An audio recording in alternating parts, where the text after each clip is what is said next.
بالخصوص اسٹیج پر رونق افروز علماء کرام،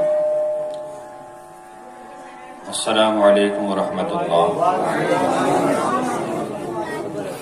الحمد للہ رب العالمین والعاقبۃ للمتقین والصلاة والسلام علی سید المرسلین، اما بعد فاعوذ باللہ من الشیطان الرجیم، بسم اللہ الرحمن الرحیم، الا ان اولیاء اللہ لا خوف علیہم ولا هم یحزنون، صدق اللہ العظیم وصدق رسولہ النبی الکریم، ونحن ولا ذلك لمن الشاہدین والشاکرین، والحمد للہ رب العالمین۔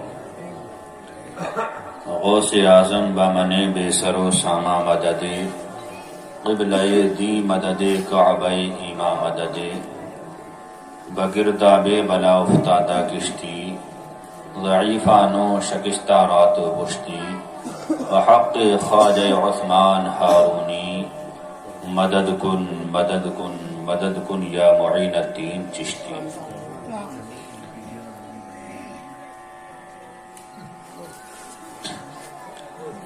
سوچئے اپنی خطا اور سوچتے رہ جائیے، سوچئے اپنی خطا اور سوچتے رہ جائیے، سوچئے ان کی عطا اور سوچتے رہ جائیے، سوچئے ان کی عطا اور سوچتے رہ جائیے۔ چہرہ و شمس ہے واللیل زلف قرآن میں، چہرہ و شمس ہے واللیل زلف قرآن میں، سوچئے چہرہ ہے کیا اور سوچتے رہ جائیے، سوچئے چہرہ ہے کیا اور سوچتے رہ جائیے۔ موم کی مانند پتھر آپ کے زیر قدم،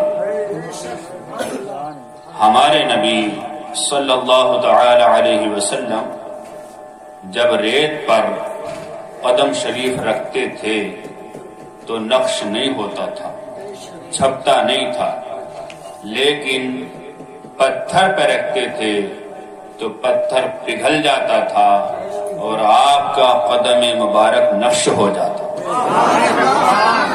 یہاں ان بدعقیدوں کا منہ توڑ جواب ہے جو کہتے ہیں کہ حضور ہماری طرح بشر ہے۔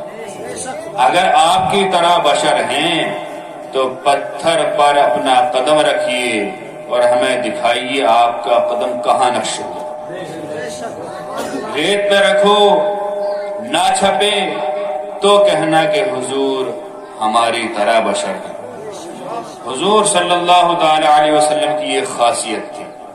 اور ایک بات اور سنیں، یہ خاصیت 1,24,000 انبیاء کرام میں سے کسی کو حاصل نہیں، بس ہمارے نبی کا یہ خاصیت ہے۔ موم کی مانند پتھر آپ کے زیر قدم، سوچئے تلوا ہے کیا اور سوچتے رہ جائے، سوچئے تلوا ہے کیا اور سوچتے رہ جائے۔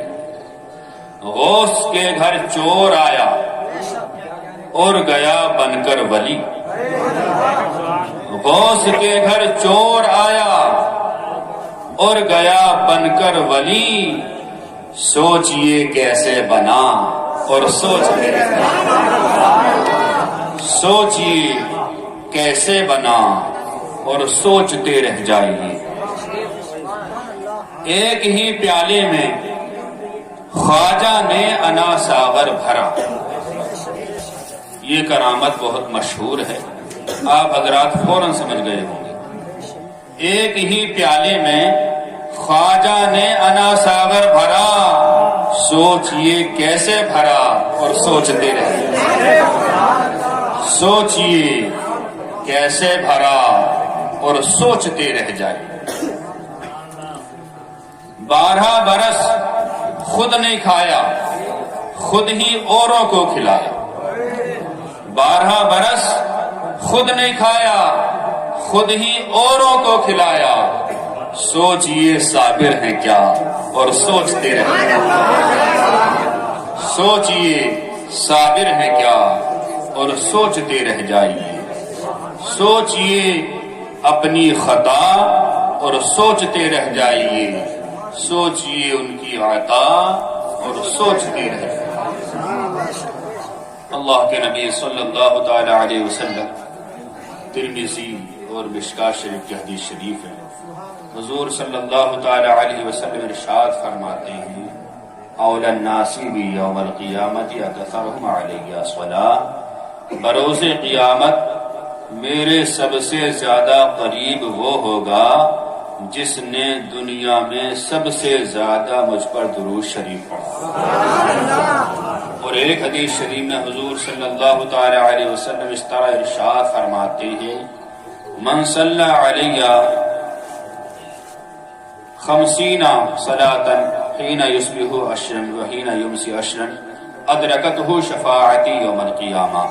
حضور فرماتے ہیں جو مسلمان مجھ پر صبح کو محبت کے ساتھ 10 مرتبہ درود شریف پڑھے گا اور شام کو بھی محبت کے ساتھ 10 مرتبہ درود شریف پڑھے گا، بروز قیامت وہ میری شفاعت پالے گا۔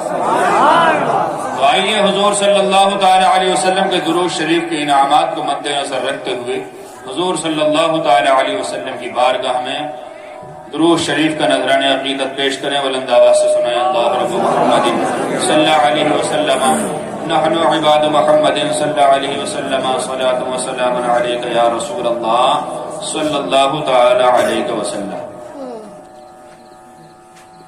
غوث اعظم درمیان اولیاء، چو محمد درمیان انبیاء۔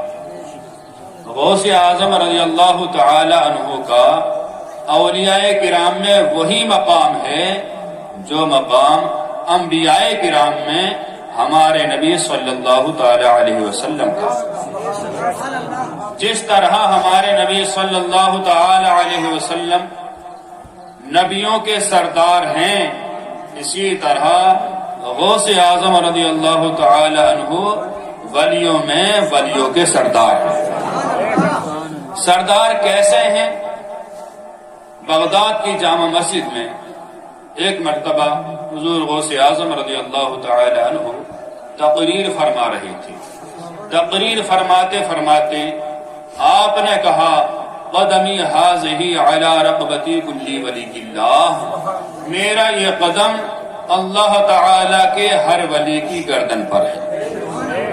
گردن کا مطلب یہ نہیں، قدم کا مطلب یہ نہیں کہ واقعی حقیقی قدم جیسے ہمارا اور تمہارا قدم ہے کسی کی گردن پر رکھ دیں، یہ مراد نہیں، بلکہ مراد یہ ہے کہ میرا مرتبہ تمام اولیاء کرام سے بلند و والا ہے۔ آخر یہ اعلان آپ نے فرمایا اور زہے نصیب آپ کی قسمت ہماری قسمت کہ سب سے پہلے جواب خواجہ غریب نواز نے دیا۔ سبحان اللہ۔ خراسان کی پہاڑی میں آپ محو عبادت ہیں، آپ نے سنا بغداد کی زمین سے عبد القادر جیلانی نے اعلان کر دیا کہ سردار ہوں۔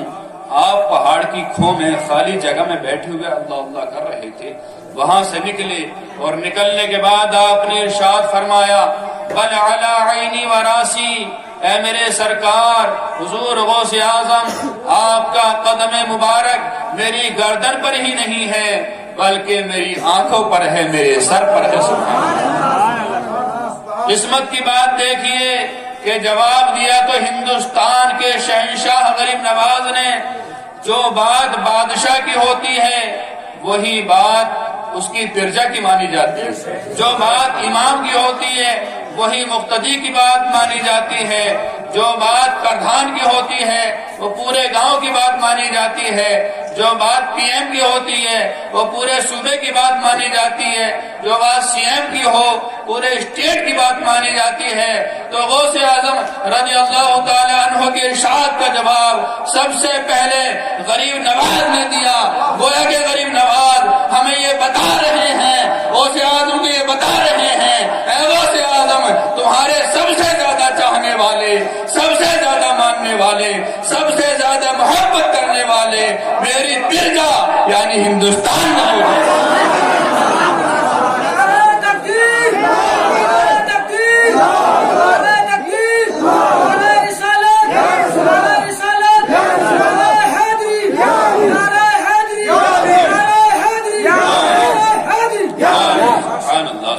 اللہ تعالیٰ سلامت رکھے، بڑا زبردست نعرہ لگائے۔ تو ہماری طرف سے کس نے جواب دیا؟ غریب نواز رحمت اللہ تعالی علیہ۔ حضور غوث اعظم رضی اللہ تعالیٰ عنہ کے بارے میں ایک بات اور غور سے سنی کہ آپ جو ولیوں کے سردار ہیں وہ جب سے دنیا بنی جب تک دنیا رہے گی اس میں کل انسان آتے ہیں، ان سب کے آپ سردار نہیں، اس لیے کہ اس طرح کے الزام لگایا جائے تو پھر تو صدیق اکبر بھی آ گئے، عمر فاروق اعظم بھی آ گئے، عثمان غنی بھی آ گئے، حضرت علی بھی آ گئے رضوان اللہ تعالی علیہم اجمعین، حسن حسین بھی آ گئے، صحابہ کرام بھی آ گئے، تابعین تبع تابعین بھی آ گئے۔ ان کا مرتبہ بہت بلند و بالا ہے، صحابیت کا درجہ بہت بڑا ہوتا ہے۔ تو پیچھے کو جتنے لوگ گزرے ان کے آپ سردار نہیں ہیں۔ جس دن آپ نے اعلان کیا اس دن سے لے کر امام مہدی تک جتنے اولیاء کرام دنیا میں آئیں گے، جتنے ولی اللہ تعالیٰ بھیجے گا، جس کو ولایت عطا فرمائے گا، ان سب پر غوث اعظم کا ادب کرنا واجب ہے، ان سب کے لیے غوث پاک کو اپنا سردار ماننا واجب ہے۔ اور غوث اعظم رضی اللہ تعالیٰ عنہ کا ارشاد ان سبھی کے لیے ہے کہ میرا یہ قدم اللہ تعالیٰ کے ہر ولی کی گردن پر۔ 3 غوث دنیا میں آئیں گے، 2 تو ظاہر ہو گئے، 1 رہ گئے۔ غوث مانے مدد کرنے والا، غوث اعظم بہت بڑی مدد کرنے والا۔ سب سے پہلے غوث اعظم حضرت علی رضی اللہ تعالی عنہ ہیں، ان کی غوثیت حضور غوث اعظم تک ہے، اور حضور غوث اعظم رضی اللہ تعالی عنہ کی غوثیت امام مہدی تک ہے، اور امام مہدی علیہ السلام کی آمد کے بعد امام مہدی غوث اعظم ہوں گے، قیامت تک ان کی ہی غوثیت چلے گی۔ اور اس دنیا میں اللہ تعالی نے 1,24,000 کم و بیش انبیاء کرام دنیا میں بھیجے، لیکن اولیاء کرام انلمیٹیڈ، ان کی کوئی گنتی نہیں، نہ 1,24,000 نہ 2,24,000، کچھ نہیں کہہ سکتے، کروڑوں اربوں، اور جتنے چاہے گا اللہ تعالیٰ ولی بھیجتا رہے، کوئی اس کی تعداد مقرر نہیں۔ اور ایک بات اور سنیں، اولیاء کرام کو اللہ تعالیٰ لوگوں کی ہدایت کے لیے بھیجتا رہتا ہے، ان تمام اولیاء کرام میں اللہ تعالیٰ کو 3 ولی بہت پسند ہے۔ کتنے؟ 3 ولی ایسے ہیں جنہیں اللہ تعالیٰ نے محبوب کا لقب دیا ہے۔ محبوب کون ہے؟ حبیب کون ہے؟ ہمارے نبی صلی اللہ تعالی علیہ وسلم، لیکن وہ انبیاء کرام کا درجہ ہے۔ اولیاء کرام میں اللہ تعالیٰ کو 3 ولی بڑے محبوب ہیں، اور تم اپنی قسمت پر ناز کرو کہ 2 محبوب ہندوستان میں موجود ہیں۔ سبحان اللہ۔ نمبر 1 محبوب سبحانی، قطب ربانی، قندیل نورانی، سیدنا شیخ عبد القادر جیلانی، بغداد شریف میں موجود۔ بغداد شریف ہندوستان میں آتا کہ باہر؟ ہندوستان کے باہر آتا نہیں، یہ ہندوستان میں سمجھ رہے ہو آپ لوگ؟ دھوکے میں تو نہیں ہو، ہندوستان کے باہر آتا ہے۔ محبوب سبحانی یعنی حضور عبد القادر جیلانی کو اللہ تعالیٰ نے اپنا محبوب کہا، لیکن یہ بغداد کے۔ اور محبوب کون ہے؟ محبوب یزدانی، سیدنا مخدوم اشرف سمنانی رحمت اللہ تعالی علیہ کی چھوچا شریف ہندوستان میں موجود ہے۔ سبحان اللہ۔ اور تیسرے محبوب الہی حضرت محمد نظام الدین اولیاء دہلی شریف میں موجود ہے۔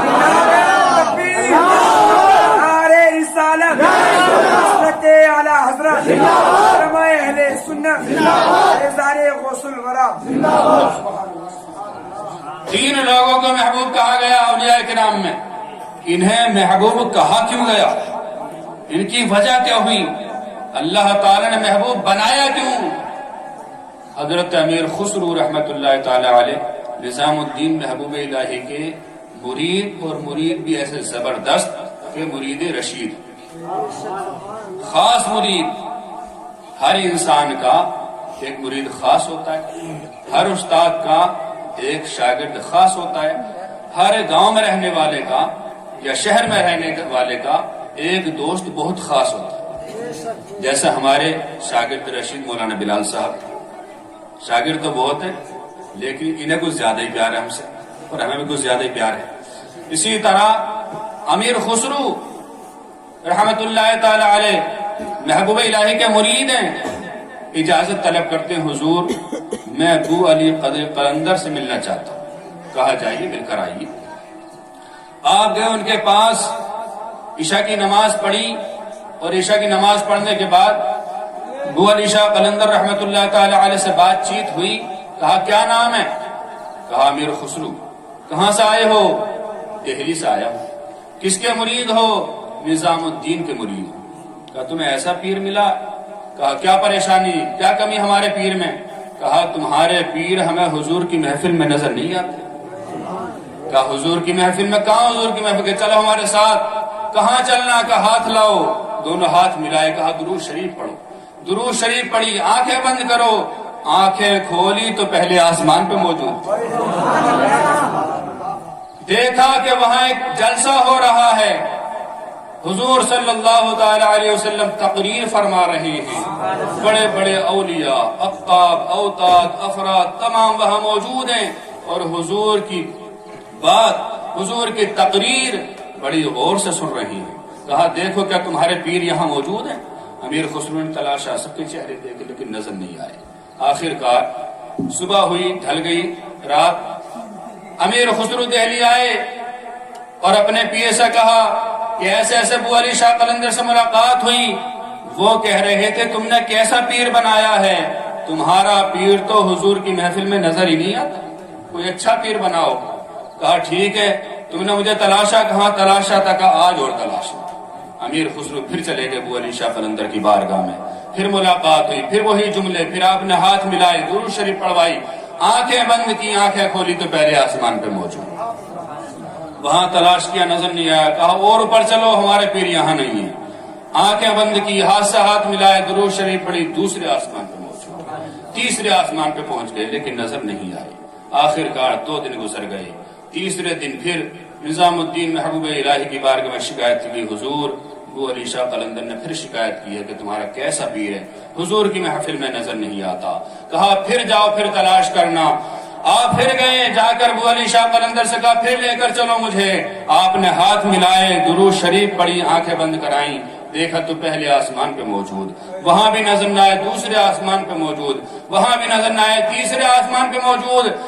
سارے اولیاء, اقطاب, اغواس, قطب, وہ سب حضور کی تقریر سن رہے تھے. ابو علی شاہ قلندر بھی جاتے, بیٹھ جاتے, حضور کی تقریر سنتے. لیکن امیر خسرو کبھی ادھر, کبھی ادھر, کبھی آگے, کبھی پیچھے, دوڑے دوڑے پھر رہے ہیں, بے چین پھر رہے ہیں. آخر کار حضور صلی اللہ تعالی علیہ وسلم نے پوچھا, اے امیر خسرو کیوں ٹہل رہے ہو, کیا معاملہ, کیا دیکھ رہے ہو؟ کہنے لگے میں اپنے پیر کو تلاش کر رہا ہوں, میں اپنے پیر کو تلاش کر رہا ہوں. کہا تمہارا پیر تمہیں محفل میں نہیں ملے گا, ہمارے پیچھے آ جاؤ, تمہاری تلاش پوری ہو جائے.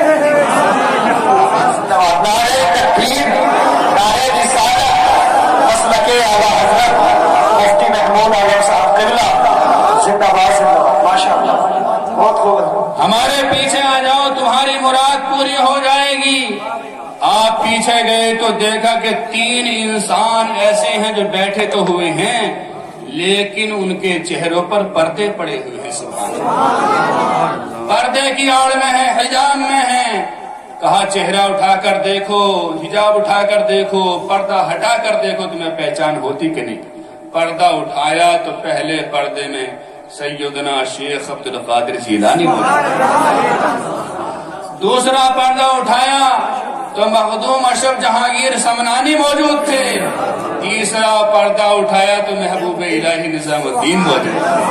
کہنے لگے مجھے میرا پیر مل گیا. ابو علی شاہ قلندر دیکھو میرا پیر حضور کی مجلس میں بیٹھا ہوا ہے, اور کرم والا کرم حضور کی عنایت دیکھو کہ حضور کے پاس حجاب میں بیٹھا. یا رسول اللہ صلی اللہ تعالی علیہ وسلم, میں 3 دن سے تلاش کر رہا ہوں, محفل میں دیکھ کے چلا جاتا ہوں, آپ نے انہیں پیچھے کیوں چھپا رکھا ہے؟ کہا امیر خسرو سنو, جو قیمتی چیز ہوتی ہے وہ چھپا کے جو قیمتی چیز ہوتی ہے وہ چھپا کر رکھی جاتی ہے. یہ اللہ تعالی نے اپنے محبوب بنائے ہیں اور مجھے بھی اپنا محبوب بنایا ہے. میں نبیوں میں محبوب ہوں, یہ ولیوں میں محبوب ہوں. کتنے محبوب بنائے اللہ تعالی نے ولیوں میں؟ 3 محبوب. محبوب سبحانی عبد القادر جیلانی, محبوب یزدانی مخدوم اشرف جہانگیر سمنانی, اور محبوب الہی نظام الدین دہلی والے. حضور عبد القادر جیلانی رضی اللہ تعالیٰ عنہ کا مقام ورتہ بہت بلند و بالا ہے. آپ کئی گھنٹے سے لگاتار یہاں سن رہے ہیں کہ حضور عبد القادر جیلانی کی کیا شان ہے. آپ اولیاء کرام میں فی الوقت میں اعلیٰ درجے کے ولی ہیں اور ہر مصیبت صدا کے کام آتے ہیں. خود آپ کا فرمان ہے کہ میرا چاہنے والا, میرا مرید, مجھے ماننے والا مشرق سے لے کر مغرب میں کہیں بھی پریشان حال ہو اور مجھے پکارے تو میں اس کی مدد کے لیے جاتا ہوں. اب دیکھیے مدد کیسے فرماتے ہیں اولیاء کرام. بندے کو پتہ بھی نہیں چلتا اور مدد ہو جاتی ہے. حضور شیخ عبد القادر جیلانی رضی اللہ تعالی عنہ 25 سال کی عمر تک درس حاصل کرتے رہے. آپ خود فرماتے ہیں درست العلم حتی صرت قطبا ونلت السعد من مول الموالی. میں علم دین حاصل کرتا رہا, علم دین حاصل کرتا رہا یہاں تک کہ میں قطب ہو گیا اور تمام مولاؤں کے مولا اللہ تعالی کی طرف سے سعادت کی کنجیاں میں نے حاصل کر. 49 سال کی عمر میں آپ نے پہلی شادی کی اور اس کے بعد یہ کے بعد دیگرے 4 شادیاں کی, اور آپ کے 49 بچے پیدا ہوئے جس میں 20 بیٹیاں 29 بیٹے حضور شیخ عبد القادر جیلانی کے. جب آپ پہلی مرتبہ حج کو گئے تو آپ کے ساتھ کچھ لوگ مہمان, کچھ عزیز و اقارب, کچھ مرید موجود تھے. کل ملا کر 50-51 لوگوں کا قافلہ تھا. آپ جا رہے تھے, راستے میں جب 3-4 روز لگاتار چلتے چلتے ہو گئے تو آپ نے سوچا کسی مقام پر آرام کیا جائے. ایک گاؤں میں ٹھہرے اور ٹھہرنے کے بعد ایک نوجوان گزرا ہوا آرام کرنا چاہتے, اس کو پکڑا. وہ نوجوان کا بھائی تمہارا نام کیا ہے؟ صحیح سالم تھا, اس کی عقل سلام. ہم قافلے سے آئے ہیں, بغداد سے آئے ہیں, ہم تمہارے مقام تھا. کیوں؟ کیونکہ اس کی قسمت کا ستارہ سویا ہوا تھا. اس نے سوچا 50-60 لوگ ہیں, اگر ان سے جانکاری کروں گا, پورا پتہ بتاؤں گا تو میرے گھر ٹھہر جائیں گے. یار کھانا کہاں سے کھلاؤں گا, ناشتہ کہاں سے کراؤں گا, چائے کہاں سے پلاؤں گا. گھبرا گیا, پریشان ہو گیا. کہنے لگا حضرت بات دراصل یہ سب کچھ معاملہ ٹھیک ہے, میں آپ کو پتہ ہوتا بتا رہا ہوں, نام بتا رہا ہوں, لیکن میں اس گاؤں کا رہنے والا نہیں, میں تو کسی اور گاؤں کا رہنے والا ہوں. کسی اور سے بات چیت کر لی. آپ نے کہا ٹھیک ہے آگے چلو. آگے چلے تو آپ نے گاؤں والے سے پوچھا, گاؤں والوں یہ بتاؤ اس گاؤں میں سب سے زیادہ غریب کون ہے؟ آج کل کے پیر تو مالدار کو تلاش کرتے ہیں, یہ بتاؤ سب سے بڑا مالدار, اچھے تکیہ, اچھا گدا کس کے یہ لگا وہاں آرام کرنا. لیکن حضور عبد القادر جیلانی کہتے سب سے زیادہ غریب کون ہے اس گاؤں میں؟ لوگوں نے بتایا کہ ایک عورت جس کا شوہر کا انتقال ہو گیا ہے, بچے ابھی جوان نہیں ہوئے صحیح کر کے, سب سے زیادہ غریب اور پریشان حال ہمارے گاؤں میں وہی ہے. آپ نے کہا اس کا پتہ بتا دیجیے. حضور شیخ عبد القادر جیلانی اور آپ کے ساتھ جو 50-60 لوگ تھے اس بڑھیا کے مکان پر پہنچے اور جا کر آپ نے کہا بڑی بھی میرا نام عبد القادر جیلانی ہے, میں بغداد سے آیا ہوں, میرے ساتھ کچھ مرید ہیں, میں حج کرنے کے لیے جا رہا ہوں, اگر اجازت ہو تو 1-2 دن آپ کے مکان پر آرام کر لیا جائے. بڑی بی نے کہا حضور شیخ عبد القادر جیلانی مکان تو بہت دور کی بات ہے, آپ کو تو اجازت ہے, آپ چاہیں تو میری پلکوں پہ آرام کریں, آپ چاہیں تو میرے سر پر آرام